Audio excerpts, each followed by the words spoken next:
एक स्टूडेंट मेरे पास आता है और मुझसे कहता है कि सर मेरा एसएससी सीजीएल का एग्जाम है तो उसमें मैथ्स भी आती है 90 मार्क्स की। तो ऐसा तरीका बताइए जिसमें बिना मैथ्स पढ़े एग्जाम क्वालिफाई हो जाए। अब कुछ दिनों के बाद एक और स्टूडेंट मेरे पास आता है और वो मुझसे ये पूछता है तो मैंने DSSS की जो वैकेंसीज निकली थी टीचिंग एंड नॉन टीचिंग की उसका फॉर्म फिल कर दिया, लेकिन सर उसमें मैथ का भी पार्ट है और मेरी मैथ तो 0/8 है। तो सर क्या मैं मैथ के पार्ट अटेंड किए बिना एग्जाम क्रैक कर सकती हूँ? कोई तरीका हो तो बताइए। अब दोनों ही बच्चे जो मेरे पास आए उन दोनों के ही सवालों में कॉमन बात क्या थी, वो ये थी कि मैथ्स ना पढ़नी पड़े। अब आप लोग ईमानदारी से कमेंट करके मुझे बताना कि आप में से कितने बच्चे ऐसे हैं कि जिनके दिमाग में ये वाली खुराफात आई होगी कभी ना कभी कि हम एग्जाम क्वालिफाई कर लें लेकिन मैथ्स ना पढ़ने पड़े। आज इसी के ऊपर मैं आपसे बात करूंगा कि ये सवाल या ये ख्याल आपके दिमाग में क्यों आता है, क्या इसका रीजन है और फिर क्या ये पॉसिबल है, क्या हम मैथ्स ना पढ़ें और एग्जाम क्वालिफाई कर लें। तो अगर ये चीज पॉसिबल है तो कैसे पॉसिबल है ये भी मैं आज आपको बताऊंगा, इसीलिए इस वीडियो को एंड तक देखिएगा। आइए शुरू करते हैं आज की वीडियो। स्वागत है आप सभी का आपके फेवरेट चैनल डियर सर में। तो सबसे पहले आपकी पहली परेशानी का सॉल्यूशन निकालेंगे जो कि है क्यों। मतलब आपके दिमाग में ये सवाल क्यों पैदा होता है कि हमें मैथ्स ना पढ़नी पड़े। दोस्तों इस बीमारी की वजह है आपका मैथ्स का डर, कि आपको डर बैठा हुआ है आपके दिल और दिमाग के अंदर कुछ इस तरह का कि हमें मैथ्स समझ में नहीं आती। इसका रीजन हो सकता है कि आपके मैथ्स के कॉन्सेप्ट वैसे क्लियर नहीं है जैसे होने चाहिए थे, या आप मैथ्स के सवालों को वैसे नहीं समझ पाते कि आप स्पीडली फटाफट सही एक्यूरेसी के साथ एग्जाम के अंदर मैथ्स के सवाल सॉल्व कर सकें। तो आपके कॉन्सेप्ट क्लियर ना होना और आपको मैथ्स सही से समझ में ना आना, यही वजह है कि आपके दिल और दिमाग में मैथ्स का डर बैठ चुका है। इसीलिए आप चाहते हैं कि मुझे मैथ्स करने ही ना पड़े लेकिन एग्जाम तो क्वालिफाई करना चाहिए क्योंकि वो आपको जॉब दिलाएगा, इसीलिए आपके दिमाग में बैठा हुआ है। आप इस टाइम पे एक ऐसी बिल्ली बन जाते हैं जो कि खतरा देखने पर अपनी आंखें बंद कर लेती है और उसको लगता है कि खतरा टल गया है। लेकिन मेरे प्यारे बच्चों ऐसा बिल्कुल नहीं है। अगर आप मैथ्स छोड़ देंगे तो आप एग्जाम क्वालिफाई तो कर सकते हैं, उसका रास्ता मैं आज आपको बताऊंगा कैसे कर सकते हैं, लेकिन उस रास्ते पर क्या आप चल पाएंगे या नहीं चल पाएंगे ये आप खुद डिसाइड करिएगा इस वीडियो के एंड तक। तो बड़ा ध्यान से समझना पूरा स्ट्रक्चर क्या है और बहुत ही अच्छा मैसेज मैं इस वीडियो के लास्ट में आपके लिए देने वाला हूं, इसलिए ध्यान से इस वीडियो को देखते रहिए। तो एसएससी सीजीएल के टियर 2 के एग्जाम से अपनी बात शुरू करना चाहूंगा जो एग्जाम अगले ही महीने अक्टूबर में होने वाला है। इसके बाद मैंने DSSS के भी टीचिंग और नॉन टीचिंग एग्जाम के बारे में बात की है जिसके अंदर मैथ्स पार्ट ए के अंदर 20 मार्क्स की आती है। तो अगर आपने वो एग्जाम का फॉर्म फिल करा है तो इस टाइम स्टैम्प से आप वो वीडियो देख सकते हैं, या आपने दूसरा एग्जाम भी कोई भरा है जिसमें मैथ्स आती है आप ये वीडियो देखिए। आइए शुरुआत करते हैं एसएससी सीजीएल के बारे में। यहाँ पर मैंने टियर 2 का पूरा सिलेबस जो है वो लिख दिया है, कौन से क्वेश्चन किस चीज के कितने नंबर के आते हैं। अब आपको तो बिना मैथ्स पढ़े इसको क्वालिफाई करना है, क्रैक करना है। तो देखिए मैथ्स की अगर मैं बात करूं मैथमेटिकल एबिलिटीज की, जो कि 30 क्वेश्चंस आते हैं 90 मार्क्स के, मतलब एक सवाल जो होगा वो 3 नंबर का होगा। वेटेज भी है यहाँ पर, लेकिन वेटेज की बात अभी मैं नहीं कर रहा। अभी मैं ये देख रहा हूं कि भैया आप मैथ्स सॉल्व ना करें। अब देखिए अगर मैं टोटल नंबर ऑफ मार्क्स देखूं तो 850 नंबर का टियर 2 का एग्जाम आपका बैठता है। अब हम कैसे इसको क्रैक करें, क्वालिफाई करें बिना मैथ्स पढ़े, देखते हैं। 850 मार्क्स का आपका टोटल बैठ रहा है। तो अब अगर मैं लास्ट ईयर की कट ऑफ की बात करूंगा कितनी गई थी, तो अलग अलग पोस्ट होती है उनकी अलग अलग कट ऑफ जाती है। तो अगर मैं एक हाईएस्ट कट ऑफ की बात करूं और मैं अनरिजर्व कैटेगरी जनरल कैटेगरी की बात कर रहा हूं ये, तो वहां पर असिस्टेंट ऑडिट ऑफिसर की जो वो गई थी कट ऑफ वो 589 पॉइंट समथिंग गई थी, और एक यहाँ पर ग्रेड 2 जो इन्वेस्टिगेटर है उसकी जो वो कट ऑफ गई थी वो 416 गई थी। ये जनरल कैटेगरी की है, एसटी एससी और ओबीसी की और कम गई थी, लेकिन हम एक हाईयर पॉइंट को अपना एज्यूम करते हुए चल रहे हैं। तो अगर मैं इसका हाईएस्ट और लोवेस्ट का एक सम निकालूं, मतलब इसकी एक बेसिकली एवरेज निकालूं तो 9 6 15 हो जाएगा, तो यहाँ पर 1005 आएगा। चलिए इसको राउंड ऑफ करके 1000 मान लेते हैं, डिवाइडेड बाय 2 करेंगे एवरेज निकालने के लिए, तो 500 आ जाएगा ऑलमोस्ट। इसका मतलब लास्ट ईयर की जो कट ऑफ गई थी उसके अकॉर्डिंग आपको 500 नंबर तो लाने ही लाने हैं एक सेफ जोन में रहने के लिए। बट एक चीज और है, एक साल में कंपटीशन भी तो बड़ा होगा, बिल्कुल बड़ा होगा। अगर मैं इसका 500 का परसेंटेज देखूं कि 500 850 के कितने परसेंट मार्क्स हैं, तो ये है 58 पॉइंट समथिंग परसेंट मार्क्स। तो हम हम थोड़ा सा कंपटीशन बड़ा होगा, इसीलिए हम इस परसेंट को बढ़ा के 60% मान लेते हैं। इसका मतलब अगर आपको 850 के 60% मार्क्स लाने हैं या आपके आ जाते हैं तो आप एक सेफ जोन में माने जाएंगे, ये मेरा ऐसा मानना है। तो अगर मैं इसका 60% की बात करूं तो वो होगा 510 नंबर। इसका मतलब आपको 850 में से 510 नंबर लाने हैं जो कि 60% मार्क्स है, और उसको मैं सेफ जोन यहाँ पर मान रहा हूँ। हालांकि इससे ज़्यादा आते हैं बच्चों के, बट फिर भी हम एक एजम्पशन यहाँ पे कर रहे हैं। अब अगर मैं यहाँ पे मार्क्स का डिफरेंस देखूँ, इसको अगर मैं माइनस करूँ तो यहाँ पर 0, 8 में से 1 गया 4, 8 में से 5 गया 3, 340 नंबर। ये ऐसे नंबर हैं जो इस बच्चे ने नहीं करे। कौन से बच्चे ने? जिसने सब कुछ अटेम्प्ट किया है, मैथ्स भी अटेम्प्ट करी है। तो ऐसा बच्चा 340 भी अगर मार्क्स के सवाल गलत कर देता है तो वो 510 नंबर लेके आता है, जो कि वो सेफ जोन में है। अब मैं बात कर रहा हूं आप लोगों की। जी हाँ, आप कान नाक नाक सब खोल लीजिए। आपने मैथ्स नहीं पढ़नी, बिना मैथ्स पढ़े आपने क्रैक करना है। कैसे करेंगे, क्या पॉसिबल है? अब आप मुझे बताना कमेंट करके पॉसिबल है या नहीं, मैं आपको रास्ता दिखा देता हूं। देखिए, आपने मैथ्स नहीं करी, 90 मार्क्स आप भूल जाइए, आपने टच भी नहीं किया मैथ्स को, ठीक है जी। तो 850 का तो पूरा पेपर था, आपने मैथ्स नहीं पढ़ी, तो 90 मार्क्स जो है मैं ऑलरेडी माइनस या अलग कर देता हूं, हटा देता हूं, ठीक है जी। तो यहाँ पर आपके कितने मार्क्स हो जाएंगे? 0 का 0 आ जाएगा, यहाँ पे आपका 9 6 15 होता है 760। अब आपका जो पेपर बचा वो 760 नंबर का बचा। जी हाँ, ये है सारी खेल। तो अब आपको भी सेफ जोन में रहने के लिए कितने 60% मार्क्स लाने हैं? तो 760 का 60% होता है 456, 456। तो आपने 456 मार्क्स लाने हैं एनी हाउ, कैसे भी करके, तो आप सेफ जोन में कहलाए जाएंगे या माने जाएंगे। अब आपने कितने मार्क्स के सवाल गलत किए होंगे, छोड़े होंगे, जरा उसका भी अंदाजा लेते हैं। तो यहाँ पर अगर मैं इसको माइनस करूँ तो इसमें 4 जाएगा, 6 बचेगा, 0 बचेगा, 304। मतलब आपने 304 मार्क्स के सवाल छोड़ने हैं, 304 नंबर आप नहीं ला पाए। अब यहां पर देखिए नंबर का डिफरेंस। जिस बच्चे ने मैथ्स करी वो 340 मार्क्स भी अगर छोड़ देगा तो वो सेफ जोन में है। अगर आपने मैथ्स नहीं करी, ठीक है, तो आपको सिर्फ 304 मार्क्स के सवाल ही छोड़ने पड़ेंगे। जी हाँ, डिफरेंस आप यहाँ पर अपनी आंखों के सामने दे सकते हैं। टोटल 36 मार्क्स का डिफरेंस आ रहा है, ठीक है जी। 36 मार्क्स के सवाल आपको कम छोड़ने पड़ेंगे। इसका मतलब क्या है? इसका मतलब ये कि बाकी के सब्जेक्ट्स के अंदर, बाकी के जो पार्ट्स हैं उसके अंदर आपको 36 मार्क्स के सवाल ज्यादा करने पड़ेंगे। अब आप मुझे कमेंट करके बताइए, क्या आप इस तरीके से इसको क्वालिफाई या क्रैक कर पाएंगे या नहीं? कमेंट करके आप बताइए। मेरी अगर आप माने तो मेरा जवाब है ये। बहुत मुश्किल है, अब किसकी मदद ले? तो ये रहा एसएससी सीजीएल का निचोड़, जहां पर अगर आप मैथ्स नहीं करते तो आपके ऊपर 36 नंबर का एक्स्ट्रा बर्डन बढ़ जाता है सेफ जोन में आने के लिए। इसीलिए मेरी राय ये है कि आप मैथ्स पढ़ें, आप मैथ्स करें, क्वेश्चन भी अटेम्प्ट करके आए और सही अटेम्प्ट करके आए। अब ये सब आप कैसे कर सकते हैं, क्या सॉल्यूशन है इसका, मैं आपको बताऊंगा। Never fear, because dear sir is here. Video आप देखते रहिएगा। तो ये रही बात एसएससी सीजीएल की। अब मैं बात करना चाहूंगा DSSB में होने वाले एग्जाम्स की। पहले मैंने टीचिंग एग्जाम उठा लिए हैं, इसके बाद नॉन टीचिंग की भी बात करूंगा। अब टीचिंग एग्जाम में 3 टाइप की वैकेंसीज निकली हुई हैं। उसके अंदर एक आपका है पीआरटी और नर्सरी का, एक आपका है टीजीटी का और एक आपका है पीजीटी का। तीनों में जो कॉमन बात ये है, तीनों में जो कॉमन बात ये है वो है ये अर्थमेटिकल एंड न्यूमेरिकल एबिलिटी की, जो कि यहाँ पर भी कितने मार्क्स की है? 20 मार्क्स की है। सेम यहाँ पर भी आपकी मैथ्स आनी है 20 मार्क्स की,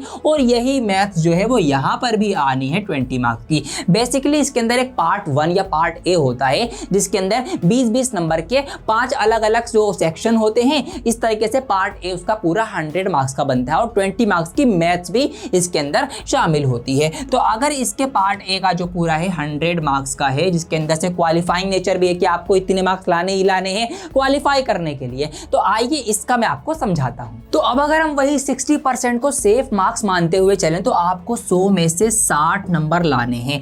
बट सच्चाई बताऊं आपको, सच्चाई ये है कि बच्चे पार्ट ए के अंदर 80-80 नंबर लेकर आ रहे हैं। जी हाँ, ये सच है। मैंने एग्जाम क्वालिफाई किया हुआ है, मैं देखता रहता हूँ सारी अपडेट, इसीलिए मुझे पता है 80-80 मार्क्स बच्चे लेकर आ रहे हैं। अब आप खुद सोचिए, आपने तो मैथ्स पहले ही छोड़ दी, आप कह रहे हैं 20 नंबर की मैथ्स ना करनी पड़े, तो भैया 100 में से फिर आपके टोटल नंबर ऑफ मार्क्स तो रही 80 गए, और अगर आपको भी क्वालिफाई करना है तो आपको 80 में से 80 लाने पड़ेंगे।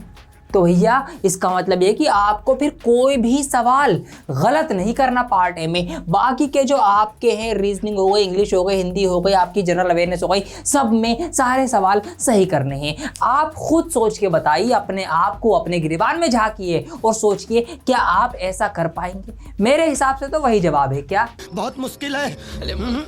अब किसकी मदद ले? चलिए इसके बाद भी मैं मान लेता हूं कि आप चाह रहे हैं बिना मैथ्स पढ़े, बिना मैथ्स को करें आप क्वालिफाई करें, तो आप ऐसे कर सकते हैं। 80 नंबर का पार्ट ए आपका बचेगा, मैथ्स को हटा देते हैं, तो आपको एटलीस्ट 70 मार्क्स तो इसके अंदर से लाने ही लाने पड़ेंगे। इसका मतलब ये कि आपको सिर्फ और सिर्फ बाकी के जो आपके जो सेक्शन है उसमें से हर एक सेक्शन में सिर्फ 2 सवाल गलत कम करने की गुंजाइश है। मतलब सिर्फ आप 2 ही सवाल गलत कर सकते हैं। तो अगर आप ऐसा कर लेते हैं हर एक सेक्शन के अंदर से, तब जाके आपके 70 मार्क्स आ जाएंगे। बट अब सच्चाई सुनो, सच्चाई क्या है? सच्चाई ये है कि जनरल अवेयरनेस जो है आपकी, जिसको आप जीए बोलते हैं, इसी के अंदर बच्चे क्या कर रहे हैं? बच्चे सिर्फ 13 से 18 मार्क्स के बीच में ही लेकर आ रहे हैं, बल्कि 12 से 18। इसका मतलब ये कि ऑन एन एवरेज बच्चे जीए के अंदर 5 सवाल गलत करते हैं। जी हाँ, 5 सवाल आप इसमें गलत मान के चलिए कि आपके भी होंगे। ठीक है, अगर आपकी एक अच्छी तैयारी है, ठीक ठाक तैयारी है, चलिए हिंदी इंग्लिश लैंग्वेज है, आसान होती हैं, सिंपल होता है, इसमें बच्चे ज़्यादा मार्क्स स्कोर कर लेते हैं, 18 भी लेके आ जाते हैं, तो 2 नंबर जो है वो आपके इसमें से कट जाते हैं। बची आपकी रीजनिंग वैसे मैं मान लेता हूँ कि आपने 17 सवाल सही कर दिए, सिर्फ 3 जो है सवाल वो आपने यहाँ पे गलत किए हैं। तो अगर मैं इसका टोटल करूँ तो 3 और 2 5 और 2 7 5 12 नंबर के सवाल आपने जो है वो गलत किए हैं। ठीक है, 12 नंबर के नहीं बल्कि 12 सवाल आपने गलत किए हैं। आप ऐसे इसको सोचिए। तो अगर आपने 80 सवाल, आपका पार्ट ए था, 12 सवाल आपने इसमें से गलत कर दिए, तो आप इसको माइनस करेंगे तो आपका कितना बचेगा? ये आपका बचेगा कितना? 68। ठीक है, 68। अब ये जो 12 सवाल गलत हुए, नेगेटिव मार्किंग भी तो है आपके 0.25 की, तो 12 सवाल की अगर आप नेगेटिव मार्किंग निकालेंगे 4 से डिवाइड करके, तो 4 3 12, तो 3 नंबर आपके नेगेटिव मार्किंग के कटेंगे। ये भगवान क्या जुल्म है। जी हाँ, तो 3 नंबर इसमें से और माइनस करो तो 65 में से, तो आपका इसमें 68 में से तो आपका 65 बचेगा। इसका मतलब ऐसा करने का मतलब बिल्कुल अगर आप बहुत टाइडली एग्जाम को देते हैं, बहुत ही कस के एग्जाम को देते हैं, तब आप कहीं जाके 80 में से ऑन एन एवरेज 65 नंबर लेकर आ पाएंगे। ये बिल्कुल सच्चाई है। ठीक है जी, 65 नंबर अगर आप इसके अंदर से लाते हैं तो आपको क्वालिफाई करने के लिए पार्ट बी जो आपका होगा, ठीक है, इसमें जैसे कि वो कितने का है, वो आपका 100 मार्क्स का है। इसमें आपका पीजीटी है तो ये 200 मार्क्स का होता है, बड़ा होता है। इसमें आपका टीजीटी में भी 100 मार्क्स का रहता है। तो पार्ट बी के अंदर आपको ऑलमोस्ट 100 में से कितने लाने पड़ेंगे? ऑलमोस्ट आप लेकर आइए कितने? 70% का अगर हम वही रेशो लेके चलें, अगर आप 70 नंबर लेके आते हैं तो आपके कितने बैठते हैं? ये 7 6 13 135 मार्क्स बैठते हैं। 135। ठीक है जी। अब सवाल ये है कि इसकी मेरिट कितनी जा रही है। मेरिट जो है अलग अलग एग्जाम की मैं आपको बताऊं, 150 तक मेरिट जा रही है क्वालिफाई करने की। ठीक है, सिलेक्शन लेने की। जी हाँ, 148 पॉइंट समथिंग, 149 पॉइंट समथिंग, 140, तो 135 भी देखा जाए तो बहुत कोई सेफ वाले नंबर नहीं है। बस ये ऐसा है कि आप बिल्कुल बॉर्डर पे हो, आपकी नैया पार भी हो सकती है, आपकी नैया डूब भी सकती है। ठीक है, बिल्कुल बीच में आप लटके हुए हो। अगर आप ऐसे पेपर करते हो तो मेरे मुन्ना राजाओं, मेरे प्यारे बच्चों, प्यारी बच्चियों, आप खुद बताइए अब, क्या आप बिना मैथ्स को पढ़े एग्जाम को क्रैक कर सकते हैं या नहीं कर सकते? ठीक है जी, तरीका मैंने बता दिया है कैसे कर सकते हैं। भैया मैथ को छोड़ दो, इतने नंबर ले आओ, इसमें इतने से ज़्यादा नंबर ले आओ, तो आप अगर 140 145 नंबर ला सकते हैं मैथ्स को हटा के, तो आप क्वालिफाई कर सकते हैं, आप क्रैक कर सकते हैं। और अगर ऐसा नहीं कर सकते तो भैया वही बहुत मुश्किल है। अब अगर मैं नॉन टीचिंग एग्जाम्स की बात करूं, जो कि आपके कौन कौन से काउंसलर के हैं और आपका असिस्टेंट है, एलडीसी लेवल का जो एग्जाम है, यहां पर भी अगर मैं देखूं, इसके अंदर काउंसलर के अंदर भी मैथ्स आ रही है 20 मार्क्स की आ रही है, और रिलेटेड सब्जेक्ट जो है वो 200 नंबर का है, उसमें भी आपको अच्छी परफॉर्मेंस दिखानी है। और एलडीसी के अंदर जो मैथ्स है पूरी 40 नंबर की है। अब अगर मैं 60 को तो नहीं, 70 को एक सेफ रेशो मानूं, मतलब आपको 70 नंबर जो है वो लाने ही लाने हैं इन 100 के अंदर से। अब वही बात, आपको मैथ्स नहीं पढ़नी, आप मैथ मत पढ़िए। बिना मैथ्स के पढ़े फिर आपको क्या करना पड़ेगा? आपको सिर्फ इतनी गुंजाइश है, कितनी गुंजाइश है कि आप सिर्फ 3 सवाल जो है वो गलत कर सकते हैं। टोटल नंबर ऑफ क्वेश्चन आप सिर्फ 12 गलत कर सकते हैं। अगर आप ऐसा करें कि आप सिर्फ 3 सवाल गलत करें, मतलब आप जीए के अंदर 17 सवाल सही करने आपको पड़े, जी हाँ, अगर आप मैथ को छोड़ रहे हैं, आपको रीजनिंग के अंदर भी 17 के 17 सवाल सही करने पड़ेंगे। 3 से ज़्यादा सवाल आप गलत नहीं कर सकते किसी भी सेक्शन के अंदर। ऐसे आपको इंग्लिश में भी 17 नंबर लाने पड़ेंगे, हिंदी में भी। 3 से ज़्यादा सवाल गलत हुए तो आप खतरे में चले जाएंगे। अगर आप ऐसा कर सकते हैं तो मोस्ट वेलकम, आप क्वालिफाई एग्जाम कर सकते हैं, चांसेस हैं यहाँ पर, अगर ऐसा कर सकते हैं। लेकिन अगर 3 से ज़्यादा सवाल गलत कर रहे हैं आप, तो आप खतरे में हैं। यही चीज़ आप एलडीसी में देख सकते हैं। अब यहाँ पे जो मार्क्स हैं वो डबल हो चुके हैं, तो आप नंबर ऑफ क्वेश्चंस डबल कर दीजिए। अगर आप उतने सवाल गलत कर सकते हैं, ठीक है, और आप बाकी के सवाल सही कर सकते हैं, ठीक है, ये चीज़ आपको ध्यान रखनी पड़ेगी। जैसे कि यहाँ पे अगर 20 से 40 हो गया, तो यहाँ पे मैं 3 बता रहा हूँ, यहाँ पे आप 6 कर दीजिए। 6 सवाल सिर्फ गलत करने की गुंजाइश है। अगर आपने जनरल अवेयरनेस में सिर्फ 6 सवाल गलत करे, ठीक है, बाकी इसका मतलब क्या है, आपको 34 सवाल सही करने ही करने पड़ेंगे। जी हाँ, ऐसे ही रीजनिंग के अंदर आपको 34 से 35 रीजनिंग के सवाल सही करने ही करने पड़ेंगे, बिल्कुल करने पड़ेंगे। ऐसे आपको इंग्लिश में भी और हिंदी में भी। अगर ऐसा कर सकते हैं तो मैथ्स मत पढ़ो, ठीक है, बिना मैथ्स के पढ़े एग्जाम क्रैक कर लो। लेकिन हाँ, जो आपका रिलेटेड सब्जेक्ट वाला एग्जाम है, इसमें भी आपको अच्छे नंबर लाने पड़ेंगे। अगर ऐसा कर सकते हैं तो भैया मैथ मत पढ़ो और एग्जाम जो है वो क्वालिफाई कर लो, क्रैक कर लो। बट ऐसा नहीं कर सकते तो एक ही तरीका है, क्या, मैथ्स पढ़नी पड़ेगी, कॉन्सेप्ट समझने पड़ेंगे, सवालों की प्रैक्टिस करनी पड़ेगी, सवालों को पढ़ना समझना पड़ेगा, कैसे कम टाइम में करना है ये आपको सीखना पड़ेगा, कैसे शॉर्ट ट्रिक कहाँ पे लगानी है ये आपको सीखना पड़ेगा, आपको टाइम मैनेजमेंट करना पड़ेगा, गिवन टाइम के अंदर क्वेश्चन को सही करके पूरा एग्जाम अटेम्प्ट करना पड़ेगा, तो ही आप अपना एग्जाम क्रैक कर सकते हैं, क्वालिफाई कर सकते हैं। ठीक है, अगर हम मैथ्स का सिलेबस देखें, सिलेबस आपका सबका सेम है। नॉन टीचिंग की बात कर लो, आप टीचिंग की बात कर लो, आप सीजीएल की बात कर लो, आप किसी की भी बात कर लो, मैथ्स जो है सिलेबस जो है वो सबका सेम है। वही आपके रियल नंबर चैप्टर हो जाएगा, आपकी परसेंटेज हो जाएगी, प्रॉफिट एंड लॉस हो जाएगा, टाइम एंड वर्क हो जाएगा, 5-10 की हो जाएगा, परसेंटेज हो जाएगा, रेशो हो जाएगा, और आपका जो है मिक्सचर हो जाएगा, मिक्सचर एलिगेशन हो जाएगा, ट्रिग्नोमेट्री हो जाएगी, हाइट एंड डिस्टेंस हो जाएगा, टाइम स्पीड एंड डिस्टेंस हो जाएगा। यही सारी चीज़ें हैं, एलसीएम हो गया, एचसीएफ हो गया, सिंप्लीफिकेशन हो गया, फाइंड द पैटर्न हो गया, यही सारी चीज़ें तो होती ही सबके अंदर। और दोस्तों ये सारी की सारी वीडियोस मैंने YouTube पर बना रखी हैं, हर एक कॉन्सेप्ट सिखा रखा है, और इनके ऊपर लाखों में नहीं करोड़ों में व्यूज़ हैं। 12 मिलियन, 15 मिलियन, 18 मिलियन ऐसे व्यूज़ हैं। तो सोचिए, लाखों नहीं करोड़ों बच्चों ने इन वीडियोस से फ़ायदा उठाया है, कॉन्सेप्ट सीखा है। तो आप लोग भी इनसे कॉन्सेप्ट सीखिए, एक एक चैप्टर का कॉन्सेप्ट क्लियर कीजिए और फिर उसके क्वेश्चंस की प्रैक्टिस कीजिए। आप खुद अपने अंदर ये चेंज फील करेंगे कि आपके कॉन्सेप्ट क्लियर होने के बाद आपसे क्वेश्चन बनने लगे हैं, आप क्वेश्चंस को सही करने लगे हैं, आपको क्वेश्चन समझ में आने लगे हैं, आपका मैथ्स का डर जो है वो दूर होने लगा है। यही मैं चाहता हूँ। इसीलिए अपने आप में टाइम को इन्वेस्ट कीजिए, मेहनत कीजिए अपने ऊपर थोड़ा, और अपनी सही से तैयारी कीजिए। Best wishes for you.